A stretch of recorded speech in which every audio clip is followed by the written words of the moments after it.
Hi friends, welcome to nursing sphere. बच्चों, आज हम डिस्कस करने जा रहे हैं एक बहुत ही इंपॉर्टेंट टॉपिक, वो है chest x ray interpretation. Chest x-ray कैसे इंटरप्रेट करना है वो आज हम पढ़ने जा रहे हैं। चलो आज का हमारा ये क्लास शुरू करते हैं। तो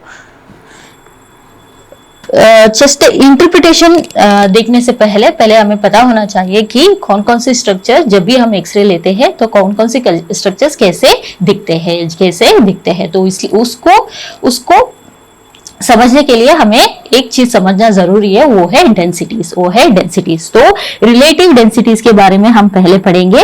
रिलेटिव डेंसिटीज का मतलब एक होता है हाई डेंसिटी और दूसरा होता है low density. High density, low density. Higher density, जब भी जो हायर डेंसिटी के स्ट्रक्चर्स के थ्रू एक्सरे रेस पास हो जाते हैं, बहुत सारा जो एक्सरेस होते हैं वो अब्सॉर्ब हो जाते हैं। There will be absorption of more X-rays. So उसकी वजह से क्या हो जाता है, व्हाइट कलर में वो जो स्ट्रक्चर्स होते हैं, हायर डेंसिटी का स्ट्रक्चर्स होते हैं, वो व्हाइट कलर में एक्सरे में दिखते हैं। तो दे लुक व्हाइट, दे अपीयर व्हाइट। तो उसको क्या बोलते हैं हम लोग, एरियाज ऑफ ओपेसिटी। अगर व्हाइट कलर में है तो उसको क्या बोलते हैं हम लोग, ओपेसिटी। व्हाइट कलर में दिख रहा है तो उसको क्या बोलते हैं, एरियाज ऑफ ओपेसिटी।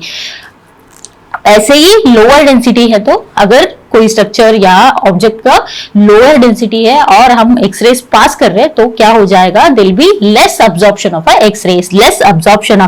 एक्सरेस। उसकी वजह से क्या हो जाता है, they appear black, they look black in the x-ray. तो उसको क्या बोलते हैं, एरियाज ऑफ ल्यूसेंसी। तो चलो देखते हैं कौन कौन सी स्ट्रक्चर्स होते हैं जब भी हम चेस्ट एक्सरे लेते हैं। या तो हमें बोन्स देखते हैं, या तो लंग्स देखते हैं, या तो सॉफ्ट टिश्यूज देखते हैं। चलो कैसे दिखते हैं वो, तो मैंने क्या बताया था पहले, एयर का जो डेंसिटी है वो बहुत ही कम है। एयर कहाँ पे देखने को मिलता है हमें, लंग्स में हमें क्या मिलता है, एयर मिलता है। तो एयर का जो डेंसिटी है वो बहुत ही कम है। तो अगर लोअर डेंसिटी है तो अब्जॉर्प्शन, एक्सरे का अब्जॉर्प्शन भी कम हो जाएगा। उसकी वजह से क्या हो जाएगा, दे लुक ब्लैक। जब भी हम लंग्स को देखते हैं उसमें क्या होता है, एयर होता है, तो वो डेंसिटी कम है, इसलिए कैसे दिखते हैं वो, एक्सरे में ब्लैक कलर में दिखते हैं। उसके बाद सॉफ्ट टिश्यू का डेंसिटी जो है मॉडरेट है, तो ग्रे कलर में हमें देखने को मिलेगा। उसके बाद बोन का जो डेंसिटी है वो बहुत ज्यादा है, तो बहुत ज्यादा एक्सरे जो है वो अब्सॉर्ब हो जाएगा। सो इसकी वजह से बोन्स जो है वो व्हाइट कलर में हमें देखने को मिलेगा। तो bones appear white, bones look white. Then उसके बाद मेटल का जो डेंसिटी है बहुत ही ज्यादा है, वेरी हाई है, तो दे अपीयर ब्राइट व्हाइट।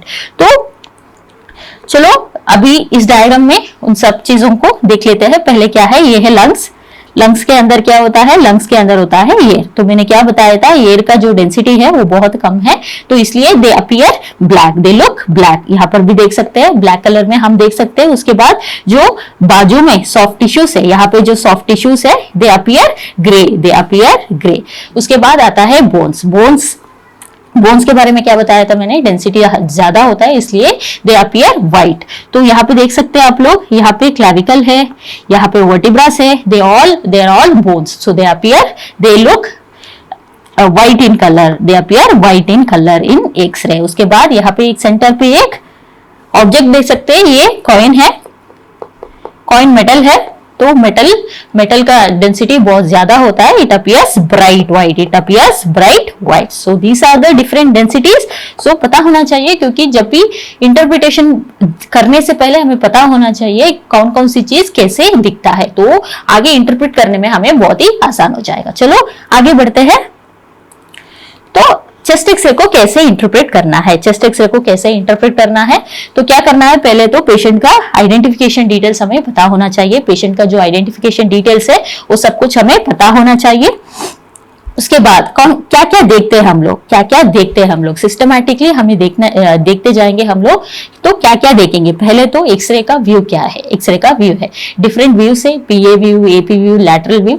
तो हमें पता होना चाहिए कि एक्सरे कौन सी व्यू में लिया गया है, कौन सी व्यू में ऑब्टेन किया गया है। तो एक्सरे का पहले व्यू देखना है। उसके बाद ब्रीदिंग, अगर whether the x-ray has been taken in inspiration और एक्सपिरेशन, उसको हमें देखना है। उसके बाद रोटेशन चेक करना है और लास्ट में हमें एक्सपोजर या पेनिट्रेशन बोलते हैं, एक्सरे का पेनिट्रेशन या एक्सपोजर उसको देखना है। तो इसको याद रखने के लिए एक निमोनिक है, वो क्या है, राइप। तो आर का मतलब क्या होता है, रोटेशन। आई का मतलब होता है इंस्पिरेशन। पी का मतलब होता है, पी का मतलब होता है पेनिट्रेशन या सॉरी पेनिट्रेशन।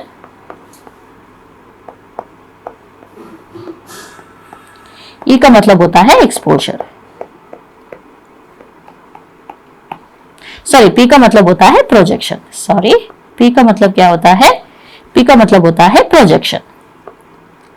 पेनिट्रेशन और एक्सपोजर दोनों एक ही चीज है। पी का मतलब क्या होता है, प्रोजेक्शन। तो इन चारों चीज हमें देखना है। चलो देखते हैं कैसे हमें ये एनालाइज करना है।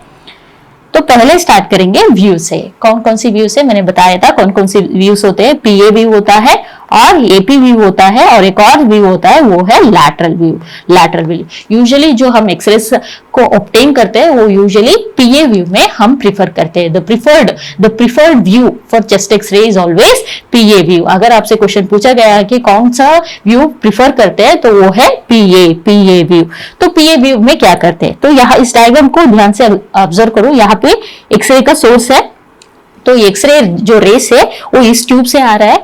तो the x-rays are passing from behind to front. तो एक्सरेस जो है वो हम पीछे से आगे पास कर रहे हैं। तो द पर्सन इज स्टैंडिंग, यहाँ पे एक आदमी खड़ा हुआ है, उसका आर्म्स जो है वो अबडक्ट हुआ है और एक्सरेस जो है वो एक्सरेस को हम पीछे से आगे पास कर रहे हैं। एक्सरेस को पीछे से आगे पास कर रहे हैं, that is from posterior to anterior. और यहाँ पे एक एक्सरे डिटेक्टर है, एक्सरे डिटेक्टर कहाँ पे है, एंटीरियर में है। एंटीरियर में एक्सरे डिटेक्टर है और पीछे से हम एक्सरेस को पास कर रहे हैं। तो ऐसे व्यू को हम क्या बोलते हैं, PA view. PA view is the preferred view. We usually take it in a erect position and this is the preferred view where the x-rays are passing from behind, क्यों करते हैं ये, क्योंकि हमें हार्ट का मैग्निफिकेशन मिनिमम होता है। पीए view में हमारा हार्ट का जो मैग्निफिकेशन होता है वो बहुत ही कम होता है। तो इसलिए हम पीए व्यू को प्रिफर करते हैं, क्योंकि हमें बहुत सारा कार्डियक पैथोलॉजी को हमें नहीं देखना है, कार्डियोमेगली नहीं चाहिए हमें। इसलिए हम क्या करते हैं, हमें असेस करना है, लंग्स को असेस करना है, बोन्स को असेस करना है, इन सब चीजों को असेस करना है। तो इसलिए हमें जो मैग्निफिकेशन होता है, कार्डियक का मैग्निफिकेशन होता है वो बहुत ही कम चाहिए। तो इसलिए हम पीए व्यू को प्रिफर करते हैं। उसके बाद आता है एपी व्यू। एपी व्यू में क्या होता है, एपी व्यू में एक्सरे जो है वो आगे से पास हो जाते हैं, एक्सरे जो है वो आगे से पीछे पास होते हैं और जो डिटेक्टर है, एक्सरे का जो डिटेक्टर है वो पीछे रखा जाता है। एक्सरे फिल्म जो होता है डिटेक्टर में उसको पीछे रखा जाता है। तो यूजुअली ये सुपाइन पोजीशन में किया जाता है और स्पेशली आईसीयू में और ट्रॉमा पेशेंट्स में जो जब हम इरेक्ट पोजीशन नहीं अटेन कर पाते तो ऐसे कंडीशन में हम usually we go with the AP view. So चलो क्या होता है एपी व्यू और पीए व्यू कैसे दिखते हैं चेस्ट एक्सरे में, वो भी डिस्कस कर लेते हैं। मैंने क्या बताया था, पीए व्यू में जो हार्ट का मैग्निफिकेशन होता है वो बहुत ही कम होता है। हार्ट का मैग्निफिकेशन क्या होता है, बहुत ही कम होता है। तो उसके बाद क्या देखना है उसके बाद क्या होता है पीए व्यू में, कैसे पता चलता है ये पीए व्यू है या एपी व्यू है। तो इसमें क्या हो जाता है, medial border of the scapula जो है वो हमें बाहर दिखते हैं। The medial border of the scapula is outward. यहाँ पर भी देख सकते हैं, यहाँ पे देख सकते हैं आप लोग, यहाँ पे the medial border of the scapula is outside, क्योंकि ऐसे अबडक्ट करके we make the patient stand in a abducted position, so that's why the medial border of the scapula is outward. उसके बाद the clavicle is on the lung apex। तो यहाँ पर भी देख सकते हैं the clavicle is on the lung apex। यहाँ पे lung apex के ऊपर हमें clavicle देखने को मिल रहा है। तो पीए व्यू कैसे देखना है, पहले तो हार्ट का मैग्निफिकेशन बहुत कम होता है और हमें medial border of the scapula को देखना है, वो आउटवर्ड होता है। उसके बाद जो क्लैविकल्स होते हैं वो it is on the lung apex. तो एपी व्यू में क्या होता है, एपी व्यू में there will be apparent cardiomegaly. यहाँ पे देख सकते हैं, this is cardiomegaly, so this is there'll be apparent cardiomegaly. यहाँ से इस इमेज से और इस एक्सरे को हम कंपेयर करेंगे तो यहाँ पे थोड़ा तो हार्ट बड़ा दिख रहा है, तो it'll be apparent cardiomegaly and the scapula will be inward, the medial border of the scapula will be inward and the clavicles will be above the lung apex. यहाँ पे देख सकते हैं the clavicles are above the lung apex, the clavicles are above the lung apex. That's how बच्चों ऐसे हम पीए view और AP view को डिफरेंशिएट कर पाएंगे। तो इन तीनों चीजें आपको देखना है और आपको क्या करना है, आपको इंटरप्रेट करना है कि ये पीए व्यू है या एपी व्यू है। चलो व्यू तो हो गया, उसके बाद देखते हैं इंस्पिरेशन के बारे में। इंस्पिरेशन तो मैंने क्या बताया था, ब्रीथिंग में हमें क्या देखना है, whether the x-ray is obtained in a inspiration और एक्सपिरेशन। तो यूजुअली प्रिफर्ड वे कौन सा है, preferred way is we should obtain a x-ray in a full inspiration, we should obtain a chest x-ray in a full inspiration. Chest x-ray को हमें full inspiration में obtain करना है। तो एक्सरे देखने से कैसे पता चलता है, एक्सरे देख के कैसे पता चल जाता है कि हमें ये इंस्पिरेशन में लिया गया है, एक्सपिरेशन में लिया गया है।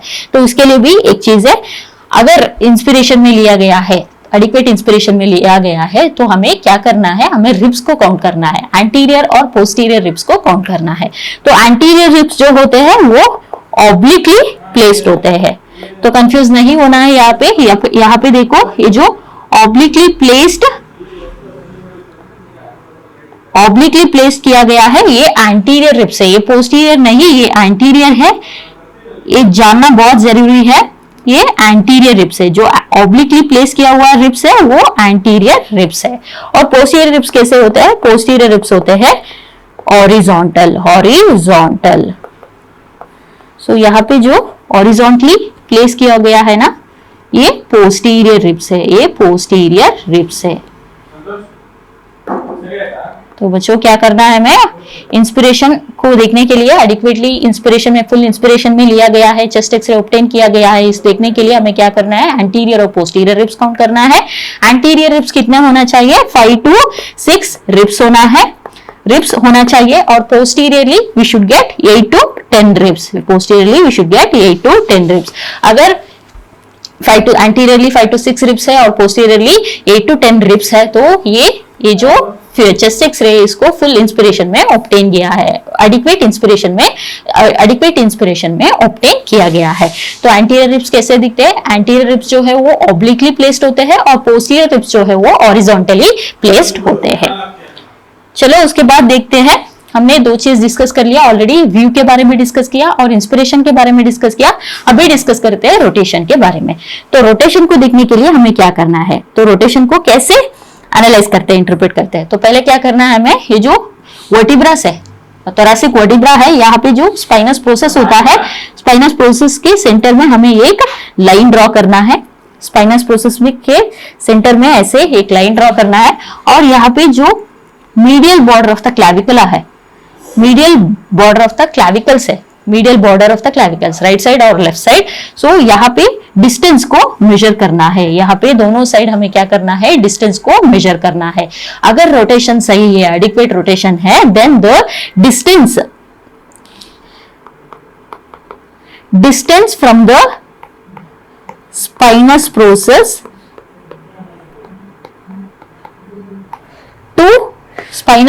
to medial border of the clavicle, medial border of the clavicle will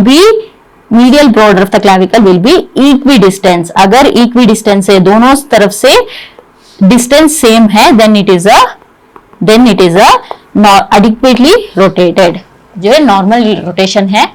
chest x-ray में रोटेशन कैसे देखते हैं, पहले तो सेंटर, स्पाइनस प्रोसेस के सेंटर में एक परपेंडिकुलर लाइन ड्रॉ करना है और medial border of the clavicle को यहाँ centre of the spinous process से डिस्टेंस मेजर करना है। अगर इक्वी डिस्टेंस है तो then it is adequately rotated, normally rotated.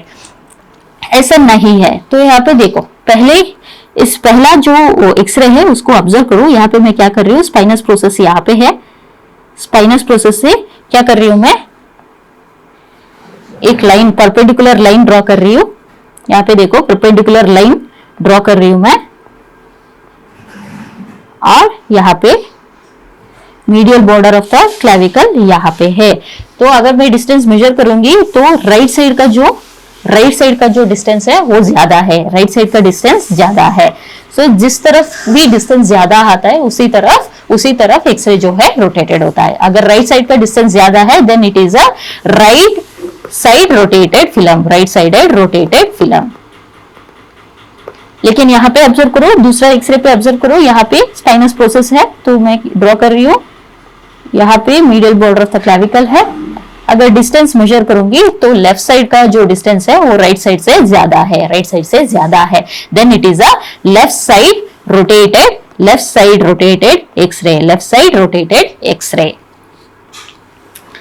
तो बच्चों हमने तीन चीज डिस्कस कर लिया अभी तक। व्यू के बारे में डिस्कस कर लिया और इंस्पिरेशन के बारे में डिस्कस कर लिया, उसके बाद हमने डिस्कस कर लिया रोटेशन के बारे में। चलो अभी डिस्कस करते हैं एक्सपोजर के बारे में।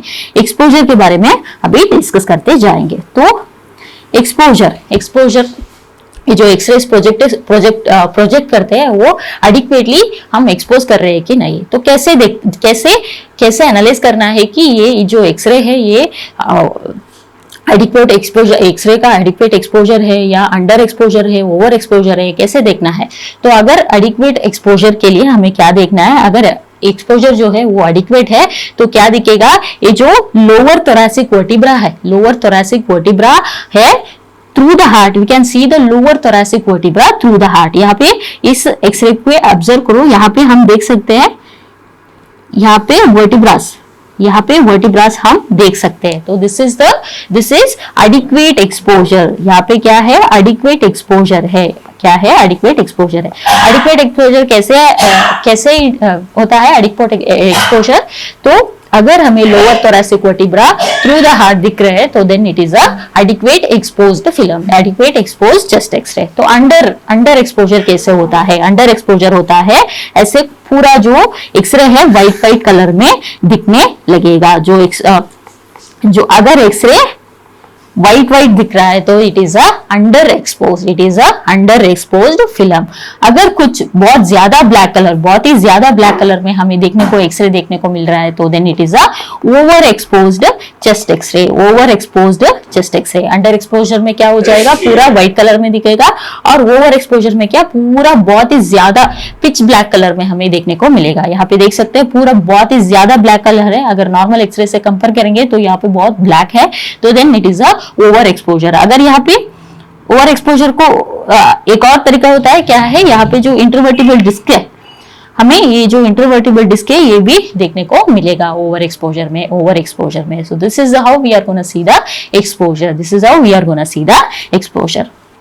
चलो बच्चों, अभी तक तो हमने देख लिया कि इनिशियल में क्या क्या देखना है, पेशेंट डिटेल्स को पहले तो पेशेंट डिटेल्स के बारे में देखना है, उसके बाद we have to see the view. अगर ये जो चेस्ट एक्सरे है ये एपी व्यू में है या पीए व्यू में है या लैटरल व्यू में है। उसके बाद हमें क्या करना है, अगर द ब्रीथिंग में क्या आता है, इंस्पिरेशन और expiration. Usually obtain chest x-ray ना फुल इंस्पिरेशन, तो एडिक्वेट इंस्पिरेशन में लिया गया है कि वो चेक करना है।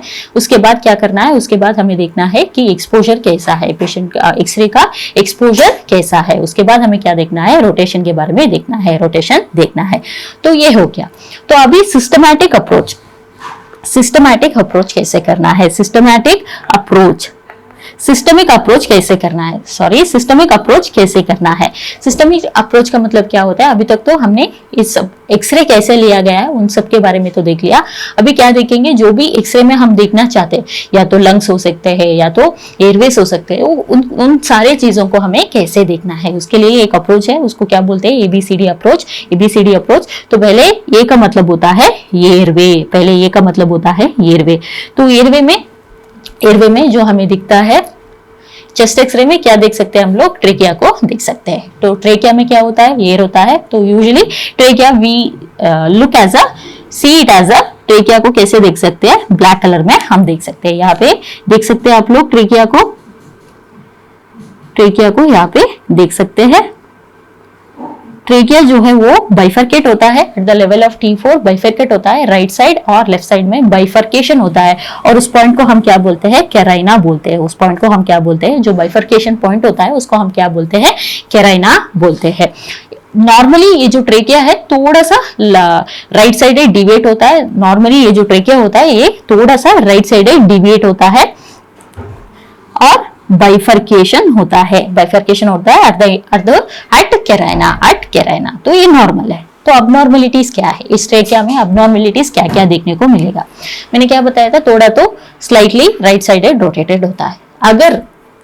अगर इस ट्रेकिया में डिविएशन है, ट्रेकिया में डिविएशन क्या हो सकता है? सेम साइड या ऑपोजिट साइड डिविएशन हो सकता है। सेम साइड और ऑपोजिट साइड का मतलब लंग में पैथोलॉजी है और ट्रेकिया उसी तरफ डिवेट हुआ है, then it is a same side deviation. Lung का पैथोलॉजी, लंग में एक पैथोलॉजी है और ट्रेकिया ऑपोजिट साइड में डिविएटेड है, तो उसको क्या बोलते हैं? Opposite side deviation.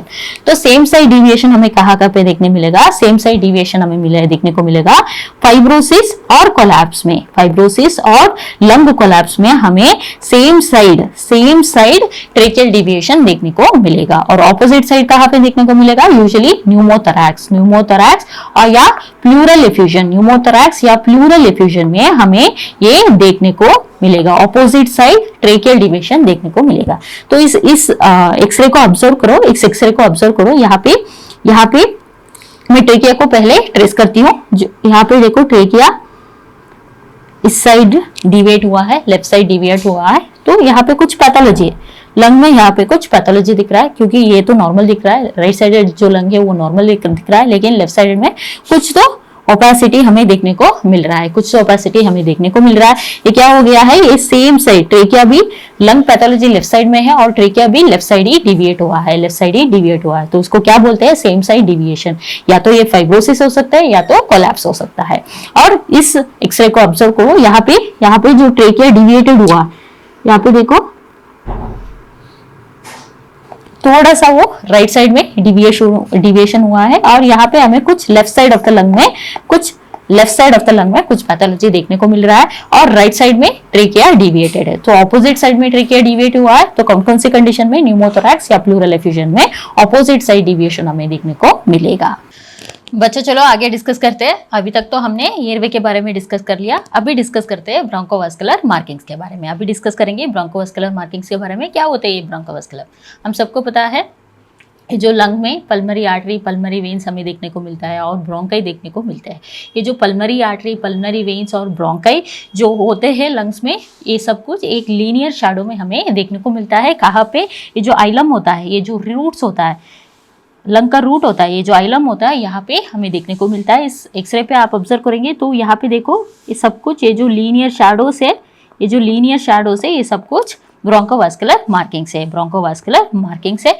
और कहाँ पे देखने को मिलता है? स्पेशली ये सेंट्रल 2/3 में हमें ये देखने को मिलते हैं। तो सेंटर का जो 2/3 होता है, पोर्शन होता है, वहाँ पे हमें ये प्रोमिनेंटली देखने को मिलते हैं। और जैसे ही हम पेरिफेरी में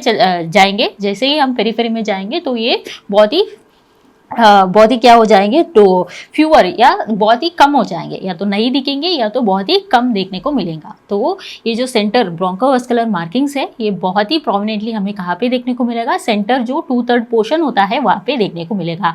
ऐसे ही पेरिफेरल 1/3 में ये एब्सेंट होते हैं। पेरिफेरल 1/3 में या तो एब्सेंट होते हैं या तो बहुत कम होते हैं। पेरिफेरल 1/3 में ये एब्सेंट होता है। ये नॉर्मली हमें ये ब्रोंकोवास्कुलर ऐसे दिखते हैं। अगर ये bronchovascular marking less than 2/3 center portion में लेस देन 2/3 सेंट्रल पोर्शन में जो लेस देन 2/3 हमें देखने को मिल रहा है, तो कौन सी कंडीशन होता है? वो न्यूमोथोरैक्स में ये जो ब्रोंकोवास्कुलर मार्किंग्स होते हैं वो डिक्रीज हो जाता है। डिक्रीज ब्रोंकोवास्कुलर मार्किंग्स कहाँ पे देखने को मिलता है हमें? न्यूमोथोरैक्स में।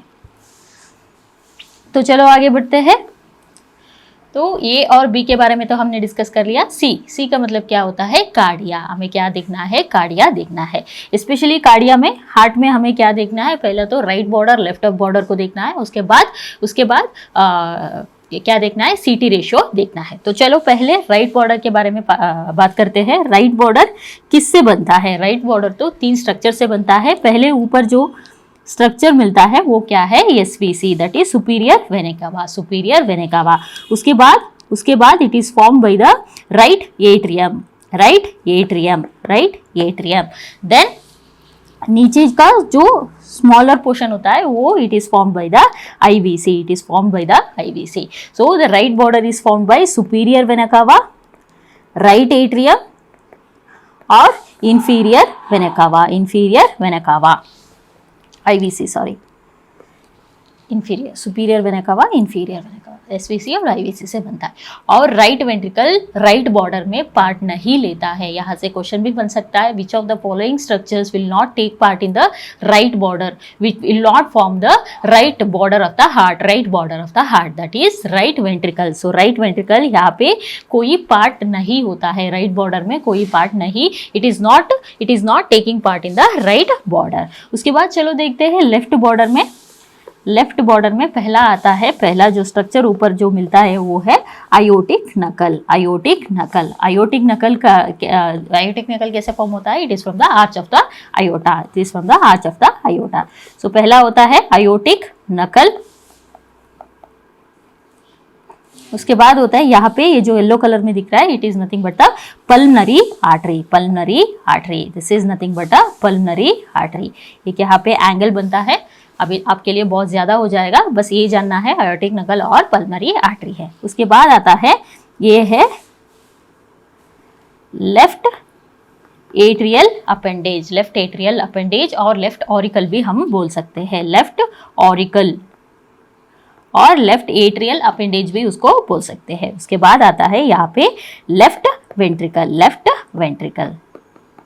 सो these are the 4 structures which form the left border. Left border of the heart जो है वो ये चारों स्ट्रक्चर से बनता है. और जो ये यहाँ पे बेस है, it is form by the right ventricle, base is form by the right ventricle, base is form by the right ventricle. So these are the structures we have to know about the right border और left border के बारे में हमें पता होना चाहिए. चलो आगे बढ़ते हैं. आगे है सीटी रेशियो. सीटी रेशियो का मतलब क्या होता है? Cardiothoracic ratio, cardiothoracic ratio. So cardiothoracic ratio कैसे मेजर करना है? पहले तो हमें एक परपेंडिकुलर लाइन ड्रॉ करना है. कहाँ पे? स्पाइनस प्रोसेस पे एक परपेंडिकुलर लाइन ड्रॉ करना है. Centre of the spinous process पे एक परपेंडिकुलर लाइन ड्रॉ करना है. उसके बाद क्या करना है? राइट साइड में मैक्सिमम डायमीटर, राइट साइड का हार्ट में जो मैक्सिमम डायमीटर मिलता है उसको मेजर करना है. ये हो गया राइट साइड का. राइट साइड में जो मैक्सिमम डायमीटर मिलता है, मैक्सिमम डायमीटर मिलता है हार्ट का, वहाँ पे मेजर करना है. और लेफ्ट साइड में भी सेम मैक्सिमम डायमीटर कहाँ पे मिलता है उस चीज़ को हमें मेजर करना है. ये हो गया. और उसके बाद एक और चीज़ मेजर करना है, वो है maximum diameter of the thorax. Thorax का मैक्सिमम डायमीटर हमें, थोरैक्स का मैक्सिमम डायमीटर हमें मेजर करना है. ये हो गया. तो अब कैसे सीटी रेशियो को कैलकुलेट करते हैं? A + B divided by C. ये जो राइट साइड का डायमीटर और लेफ्ट साइड का डायमीटर जो था उसको ऐड करेंगे और डिवाइड करेंगे maximum diameter of the thorax से. तो नॉर्मली सीटी रेशियो कितना होता है? It is 0.42 to 0.05, 0.42 to 0.5. ये जो सीटी रेशियो है ये नॉर्मल है. अगर मोर देन 0.5 है, अगर मोर देन 0.5 है in the adult, then it is called as a cardiomegaly. CT ratio अगर मोर देन 0.5 है then it is called as a cardiomegaly. Neonates में क्या बोलते हैं? अगर मोर देन 0.6 है तो देन हम नियोनेट्स में क्या बोलेंगे? कार्डियोमेगाली बोलेंगे. नियोनेट्स में कार्डियोमेगाली बोलने के लिए सीटी रेशियो कितना होना चाहिए? More than 0.6, whereas in adults it should be more than 0.5, more than 0.5. बच्चों कार्डिया में हमें क्या देखना है? पहले तो राइट बॉर्डर लेफ्ट बॉर्डर को देखना है और उसके बाद देखना है सीटी रेशियो, सीटी रेशियो. चलो ये हो गया सी के बारे में. चलो अभी डी डायफ्राम के बारे में डिस्कस कर लेते हैं. डायफ्राम के बारे में डिस्कस कर लेते हैं. पहला तो ये जो डायफ्राम्स है ये डोम शेप में है. शेप क्या होता है? Dome shape.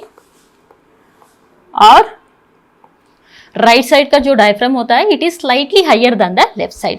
राइट साइड का जो डायफ्राम होता है it is slightly higher than the left side. तो क्या होता है? Right side diaphragm is slightly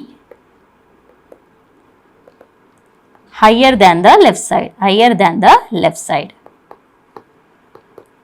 उसके बाद क्या देखना है हमें? ये कॉस्टोफ्रेनिक एंगल देखना है. कॉस्टोफ्रेनिक एंगल कहाँ पे होता है? ये यहाँ पे. ये जो एंगल है उसको क्या बोलते हैं हम लोग? Costophrenic angle. कॉस्टोफ्रेनिक एंगल हमें क्या देखना है? सीपी एंगल देखना है. सीपी एंगल देखना है। अगर ब्लंट है, अगर ये सीपी एंगल नहीं दिख रहा है तो क्या है, वहाँ पे कुछ फ्लूइड या कुछ भरा हुआ है। कहाँ पे देखने को मिलेगा, blunted CP angle, usually pleural effusion. Blunted CP angle कहाँ पे, प्लूरल एफ्यूजन पे ये जो सीपी एंगल है वो हमें नहीं देखने को मिलेगा। उसके बाद क्या देखना है, एक और चीज होता है, यहाँ पे देखो, यहाँ पे कुछ बबल दिख रहा है, इसको क्या बोलते हैं हम लोग, गैस्ट्रिक बबल। ये जो गैस्ट्रिक बबल है ये left side of the diaphragm, below the left diaphragm हमें देखने को मिलेगा। देखो यहाँ पे लेफ्ट डायफ्राम है, below the left diaphragm we can see the gastric bubble. तो ये होता है, नॉर्मली हमें ऐसे डायफ्राम को देखना है। तो एक और कंडीशन होता है जहाँ पे ये जो गैस्ट्रिक बबल है वो राइट साइड पे दिखेगा। यहाँ पे देखो, ये right side of the diaphragm है, ये left side of the diaphragm है। यहाँ पे कुछ दिख रहा है, क्या है, it is nothing but air under the diaphragm. इसको क्या बोलते हैं, एयर अंडर द डायफ्राम। अगर राइट साइड डायफ्राम के अंदर एयर हमें देखने को मिल रहा है, air under the right diaphragm, then कहाँ पे, कौन सी कंडीशन पे, अगर परफोरेशन हुआ है, स्मॉल बाउल या लार्ज बाउल का परफोरेशन हुआ है, then we can see perforation में हमें एयर अंडर द डायफ्राम देखने को मिलेगा। कहाँ पे, right side. Usually gastric bubble जो है वो लेफ्ट साइड में मिलता है नॉर्मली, लेकिन अगर हमें air under the diaphragm right side diaphragm के अंदर हमें एयर देखने को मिल रहा है तो then it is a perforation. चलो, अभी तक तो हमने देख लिया, एयरवे देख लिया, उसके बाद क्या देख लिया, ब्रोंकोवास्कुलर मार्किंग्स देख लिया, कार्डिया के बारे में देख लिया और डायफ्राम के बारे में देख लिया। अब भी एक और चीज़ के बारे में देखेंगे, वो है एडजुवेंट्स का मतलब, अब कभी बार हमें क्या होता है, चेस्ट एक्सरे में हमें इंटरकोस्टल ड्रेन या पेसमेकर या सेंट्रल लाइन, ऐसे बहुत सारा ट्रेकिया, ऐसा बहुत कुछ हमें देखने को मिलता है। अगर हमने आईसीडी प्लेस किया हुआ है, इंटरकोस्टल चेस्ट ट्यूब प्लेस किया हुआ है, तो चेस्ट ट्यूब प्लेस करने के बाद क्या करते हैं हम लोग, usually we take a chest x-ray to confirm the placement of a intercostal chest tube का प्लेसमेंट के लिए, कंफर्म करने के लिए हम क्या करते हैं, एक्सरे लेते हैं, और सेंट्रल लाइन डालने के बाद भी हम क्या करते हैं, एक्सरे लेते हैं। तो चलो कैसे दिखते हैं ये सब कुछ। पहला तो ये जो यहाँ पे दिख रहा है ट्यूब जैसा, इसको क्या बोलते हैं, इंटरकोस्टल ट्यूब। यहाँ पे देखो ओपनिंग्स भी है, और यहाँ पे टिप है। तो ये जो टिप है वो ये ऊपर की तरफ जा रहा है। यूजुअली अगर न्यूमोथोरैक्स है तो अगर हमने चेस्ट ट्यूब प्लेस किया है तो यूजुअली टिप जो है वो अपवर्ड्स होता है, लेकिन प्लूरल एफ्यूजन के लिए ये जो टिप होता है वो नीचे की तरफ होता है। तो ये हो गया चेस्ट ट्यूब में क्या है, ट्यूब में यहाँ पे स्पेसेस भी है, यहाँ पे अभी डिसकंटिन्यूटी भी है। तो this is the intercostal chest tube. Then उसके बाद एक और चीज़ देखने को मिलेगा, वो है कार्डियक पेसमेकर। यहाँ पे देखो कार्डियक पेसमेकर, बैटरी है कार्डियक पेसमेकर का, और ये कॉइल्स है, राइट एट्रियम और राइट वेंट्रिकल में पेस करने के लिए ये कॉइल्स है। पेसमेकर यूजुअली अगर पेशेंट को ब्राडिकार्डिया है, अगर कुछ ब्लॉक्स है, यूजुअली हम क्या यूज़ करते हैं, पेसमेकर को यूज़ करते हैं। तो उसके बाद क्या है, एंडोट्रेकियल ट्यूब। यहाँ पे देखो ये ट्रेकिया है, ट्रेकिया के अंदर हमें एक ट्यूब दिखाई दे रहा है, तो और यहाँ पे बाइफर्केशन है, क्या बताया था मैंने, इसको क्या बोलते हैं, कैराइना। सो ये जो एंडोट्रेकियल ट्यूब करेक्ट प्लेसमेंट के लिए हम कभी बार चेस्ट एक्सरे लेते हैं। कितना डिस्टेंस में होना चाहिए, it should be 4 to 5 centimetre above the carina. The tip of the endotracheal tube should be 4 to 5 centimeter above the carina. Then उसको क्या बोलेंगे हम, right placement of the trachea, right placement of the ET tube. तो अगर उसके ज़्यादा हम नीचे पुश करेंगे तो एक साइड में चला जाएगा और दूसरा साइड कोलैप्स हो जाएगा, सिर्फ एक साइड वेंटिलेशन हम दे पाएंगे। तो इसलिए ये करेक्ट प्लेसमेंट रखना बहुत ज़रूरी होता है। उसके बाद एक और चीज़ मिलता है एडजुवेंट, मैंने क्या बताया था, सेंट्रल लाइन। यहाँ पे देखो कहाँ पे प्लेस करते हैं यूजुअली हम central line, internal jugular vein या तो सबक्लेविन में प्लेस करते हैं। अगर आईजेवी में प्लेस कर रहे हैं तो then will keep it at the superior vena cava, upper 2/3 of the superior vena cava. तो यहाँ पे आता है, मैंने क्या बताया था, अपर यहाँ पे जो बॉर्डर होता है वो क्या होता है, यूजुअली सुपीरियर वेना कावा से फॉर्म होता है। तो यहाँ पे हम देख सकते हैं ये जो सेंट्रल लाइन है वो सुपीरियर वेना कावा में प्लेस किया हुआ है। एक और चीज कैसे देखना है, ये जो कैराना होता है, बाइफर्केशन का पॉइंट होता है, उसको क्या बोलते हैं, कैराना बोलते हैं, कैराना होता है। The tip should be near the carina, the tip should be near the carina. So this is the central line, this is the central line, how we are gonna see the central line in the chest X-ray, chest x ray.